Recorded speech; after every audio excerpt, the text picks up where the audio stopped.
Welcome to Up on Game presents Taylor Scouting. Coach Randy Taylor is bringing his 40-plus years of knowledge to you. This is Taylor Scouting. And now, here's Coach Randy Taylor. All right, so we're going to get rolling on this. This is Up on Game presents Taylor Scouting podcast. And I'm Randy Taylor, Coach Randy Taylor. And I'm here to give you some recruiting and scouting advice and some education and maybe tell some stories through this podcast. We have a lot of things coming up of former NFL players, current NFL players and coaches. We're going to do a lot of gurus in the recruiting business. Today, I am very lucky to have Mr. Roderick Robinson Sr. and his son, Roderick Robinson Jr. Rod Jr. is a running back out of Lincoln High School in San Diego, California, and is after his 25 plus scholarship offers, he's a Bulldog of Georgia, University of Georgia Bulldog. And you'll have to learn all those, the barking and all that other kind of stuff. I don't know if you're practicing that yet. But welcome, guys. Say hello. Just want to give you a chance to say hi. And I don't know if you got NIL stuff yet, Rod, but, you might want to promote your shoe company or something. Yes, sir. Hey, how y'all doing? Thanks for having us. Hey, how you doing? Thank you for having us. So at Lincoln High School, now Roderick's a big running back, right? 6 foot-ish, 6'1", 235 pounds. And here's my notes. So I made some notes about this guy. And the first time I saw him, they moved from New Jersey, right? Oh, South Carolina. He moved from South Carolina. Oh, from South Carolina. Okay, so somebody made a note, New Jersey, which that screwed me up. But South Carolina, so you're kind of going back close to home. Yes, sir. Oh, good. Very cool. Do you have family down there? Yes, sir. I have a lot of family, including my mom and my sister. That's going to be some great vacation and miles for you. Yes, sir. Rod Sr. So here's my notes. So moved to California, now attending Central Union High School in El Centro, right? And then he went on. And so my first time I met you guys was at Winter Circle in Corona. And this was in June 19th of 2020. And here's my note on you. Has solid movement skills as a running back, could also play linebacker or safety. So this was after your freshman year, right? Yes, and then come up to in person on 4/9/2021. Shows explosiveness and is a powerful player. Looks to be able to contribute on both sides of the ball. Is a hair on fire running back that runs through and around tacklers. A downhill attacking football player. Does that sound good? Yes, sir. I love it. So let's get into some questions. And the thing, when I mentioned the 25 scholarship offers, the one thing that struck me was that you were being recruited by high academic schools as well. And that's impressive. Got Stanford and Duke, they made offers to you. And that's really impressive. What was your kind of preparation academically along with the football? We'll talk football a little bit, but tell me your academic preparation and the off-field stuff. I definitely pride myself in the classroom. You got to be best of both worlds, best on the field and in the classroom to get where you want to be. And the NFL only takes you, if God allows me, and the NFL only takes you such a long way. So just having something to fall back on when my playing career is over was something that I really focused on, and just choosing the right school that would help me not only get connections for football, but also in the real world as well. Hey, Dad, is Roderick a self-motivated student? I mean, he seems like one of those guys that's going to take care of business.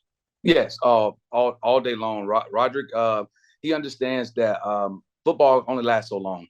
That's how we raised him. That's how we brought him up. So we've always been really strict about school. And just as he got older, Roderick was able to just take the initiative and do it on his own. I mean, the only thing he probably needed help with us from was, possibly like which classes to take. But for the most part, whatever we put in front of him, he took it, knocked it out. And then, so you're at Central High School and you move to San Diego and go to Lincoln High School, right? What happened in that to get you to Lincoln? And David Dunn, I love, and Jason Carter and all those guys at Lincoln I really like. What made you end up there? Want to answer? For the most part, because football was delayed in California, and my dad he works in San Diego. He has a house up there, and I just felt like it was a better place for me as far as getting my name out there and the exposure and just the competitiveness all around. I feel like whenever I'm pushed by other people and I have harder competition in front of me, I feel like it brings the best out of me. So I just felt like that was a place where I needed to be. Yeah, that makes a lot of sense. Hey, Dad, what's most important to do as a parent? To me, it was just supporting him as much as I can to achieve the goals that he wanted to achieve. So that's why the move to San Diego, even though I had just moved from San Diego down here, the move back to San Diego was not a problem at all, because I felt like it would put Rod in the best position to get to where he was trying to get to. Right. And yeah, that makes a lot of sense. And the parents have to be part of the solution and be flexible. And there's so many things that goes into it. And I want you to feel free to speak about, Senior, feel free to speak about the process and things you liked and didn't like. Like I said, we're not going to name names, but most of it has been a positive experience for you guys. Is that right? Yes, sir, it has been. Yes, sir. It was very positive for us. We didn't have any. I don't think we have any bad stories about any part of our recruiting or the recruitment process for Rod. It was pretty good. We met some pretty great coaches throughout the whole process. Yeah, there's good people in this business. Mm-hmm. So what was the one or two things a coach did or said that stood out to you, Junior? I think the biggest thing was when a coach told me, he expressed to his team when I was in the locker room that how you do anything is how you do everything. And from that point on, that's where it really it clicked for me. And I just really tried to do everything to the best of my ability, because if I don't, then I might not, do something on the field to the best of my ability. So I just felt like that was a big thing for me. Yeah, that's great. How about you, Dad? Anything stand out in the recruiting process? It was actually the same thing he just said. When we heard that statement, we sort of came home and we talked about it. And we talked about that statement alone and how, if it was something as simple as doing your chores, doing your homework, if you did everything to the best of your ability, you wouldn't have to worry about not doing something else to the best of your ability. If you just took everything and as serious as the smallest item whatsoever, that you would be great, on and off the field. Right. Yeah. Why Georgia? So it kind of reminds me of my high school, playing against some of the best defensive players in the country every day in practice only makes the games easier on Saturday. And I feel like the talent that they produce out of Georgia is one of a kind. And I feel like I could be one of the next great running backs to come out of Georgia just because of the competitiveness all around there. And then the coaching staff is so genuine and they really want what's best for the players. And then just the connections they have outside of football really stood out to me.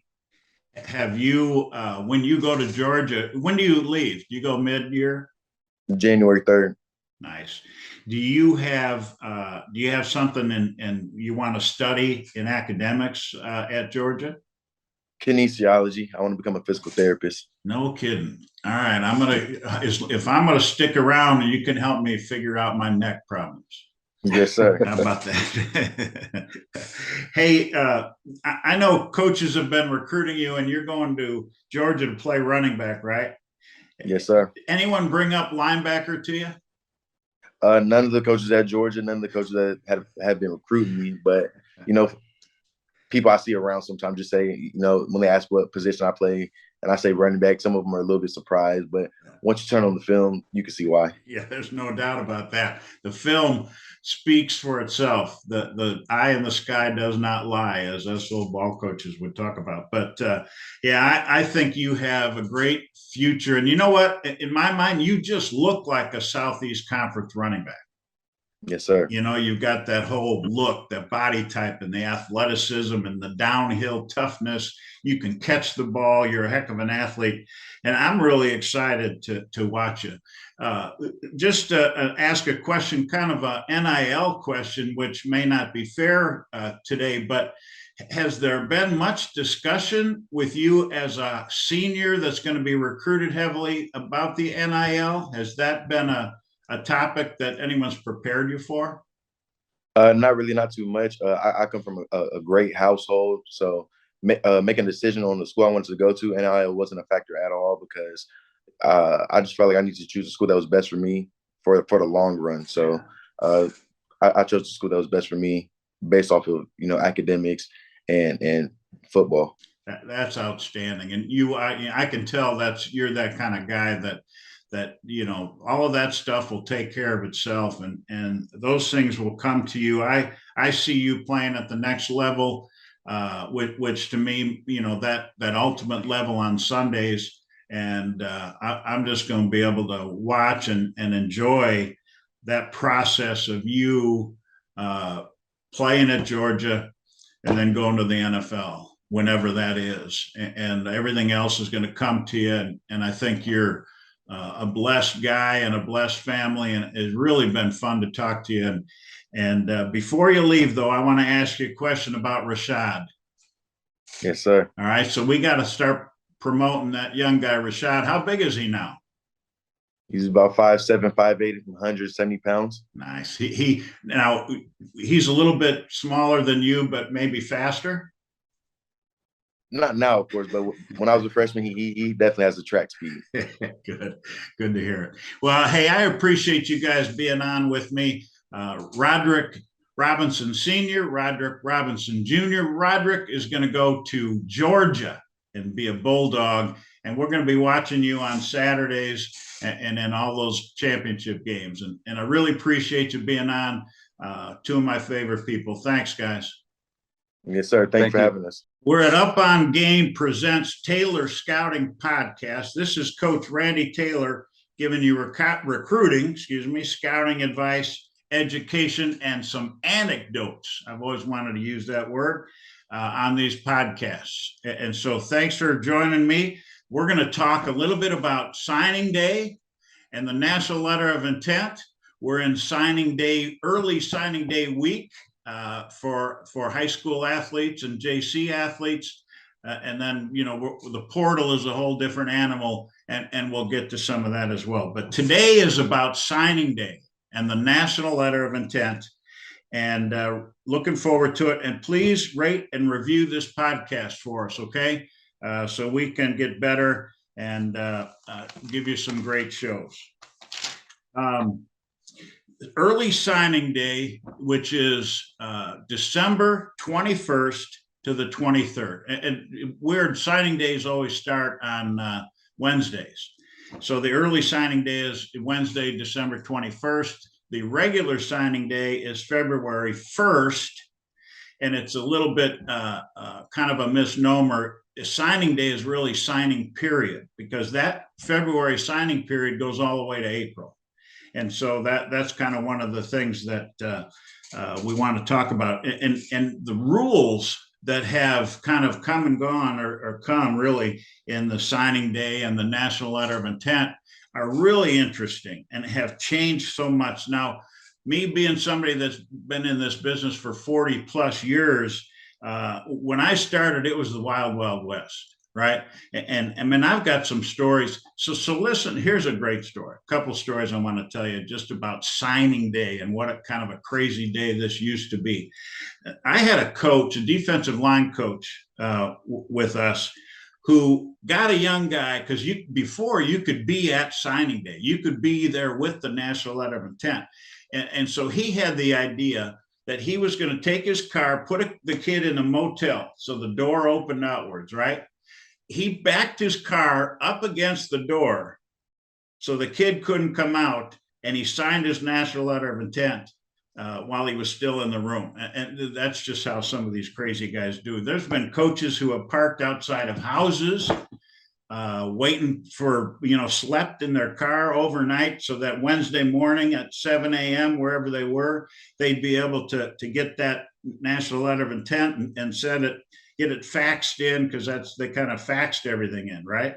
And there was another story, kind of interesting story about a running back who was coming to one of my schools that I worked at. And so when they were faxing this information in, and I'll tell you how crazy kids' decisions are. So he was going to go to Ohio State. So he faxes his letter of intent to Ohio State, and all done. He goes home, and the Ohio State coach calls him and says, "Hey, man, your letter of intent, the back page, the signature page didn't come." So he's, "Oh, shoot," he went down to a pharmacy to send it.